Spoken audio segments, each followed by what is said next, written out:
Gunung Selok adalah objek wisata yang terletak di Desa Karangbenda, Kecamatan Adipala, Kabupaten Cilacap. Gunung yang berada di samping Laut Sodong ini memiliki banyak sekali tempat menarik yang wajib kita kunjungi. Di antara yang lainnya, Benteng Jepang dan Benteng Belanda adalah tempat menarik yang harus kita kunjungi. Kenapa? Karena selain jumlahnya yang banyak dan cara tempuhnya yang berbeda, kita dapat mengenal dan mempelajari sejarah masa penjajahan Jepang dan Belanda di Gunung Selok, Kecamatan Adipala.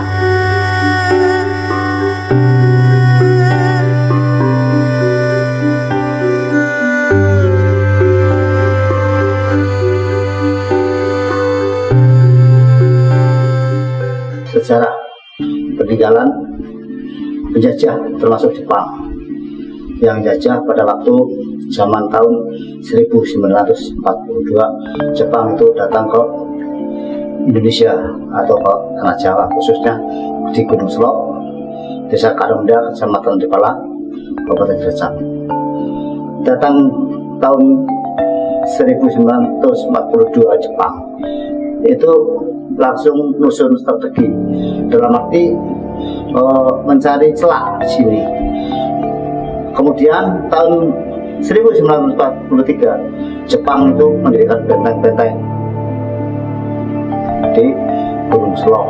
Kisaran masalah benteng itu ada semua 42 benteng. 42 benteng itu yang kebanyakan itu dari benteng Jepang, yang sekitar 38 benteng Jepang. Lebihnya itu dari benteng Belanda.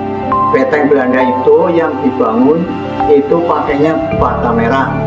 Nah, terus didirikan di wilayah Gunung Selok itu di sebelah sekitar benteng Jepang, di sebelah kanan kiri benteng Jepang.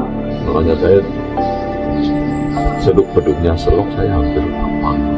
Tentang benteng ya, yang saya tahu ya yang sebelah pinggir jalan itu tadi udah kelewatan kan bentengnya itu, tapi sebenarnya naik lagi sebelah kanan itu udah benteng itu. Terus naik lagi ada benteng. Terus yang di Paralayang itu kan tadi ada yang warung-warung itu, masuk Paralayang, di sana ada bentengnya juga. Jadi hampir setiap titik ada bentengnya. Kita survei masalah bidang hutan-hutan itu, karena dulu hutan itu akan dijadikan objek wisata untuk menarik dari pengunjung-pengunjung yang datang ke Selok.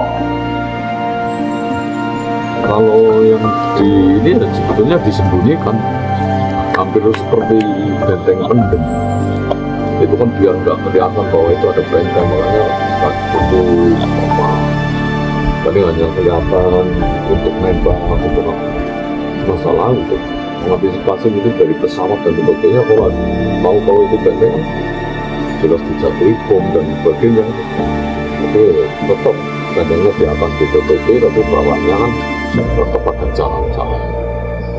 Jadi dari kalau yang di sini itu kan kelihatan untuk nembak ke arah laut dan sebagainya. Kalau sana ada serangan, lari. Di belakang itu bola, enggak rapet. Ada tempat untuk lari.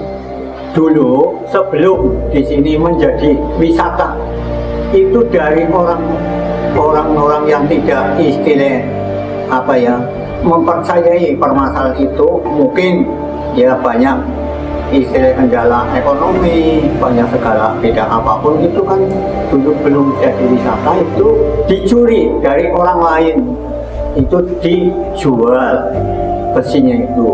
Karena ada semacam kamar kan, lari sambil temunya sambil nembak itu lari.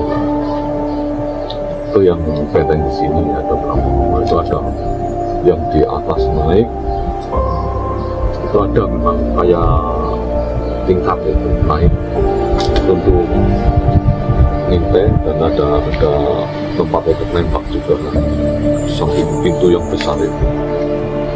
Bentuk masalah benteng itu semua hampir sama, ukurannya ukuran lebarnya semua. Nah, terus keluar, cuman masuk terus keluar. Kalau beteng Belanda itu depannya ada temengnya, semua ada tebengnya kalau Belanda. Tapi kalau Jepang nggak ada, cuman di belakang itu ada istilah seperti kotak ciut itu, menghadap ke laut semua. Harapan saya anak cucu kita harus tahu persis. Walaupun penjelasan tidak tahu, tidak mengenal, tapi kan ya seperti itu, nanya-nanya sama orang tua atau orang-orang tempat di daerah sini. Jadi tidak ketinggalan sejarah loh. Harapan saya permasalahan beteng-beteng yang di sini supaya direnovasi lagi permasalahan bidang kebersihan dan jalan, sarana prasarana, supaya yaitu masalah pengunjung-pengunjung wisata itu bisa menikmati persis masalah beteng-beteng itu, supaya lihat nantinya ke belakang terus nanti ke dalam, apakah apa sih itu betengnya, seperti apa betengnya, dalamnya gimana. Nah itu supaya pengunjung itu jangan sampai penasaran lihat beteng-beteng itu. Makanya kita dengan istilah teman-teman saya supaya dibangun lagi kembali semula kayak tahun-tahun yang dulu. Yang kedua kali harapan saya jangan sampai terulang kembali kita dijajah oleh warga asing lah, misalnya Jepang atau Belanda. Jangan sampai terulang lagi. Sekali merdeka tetap merdeka.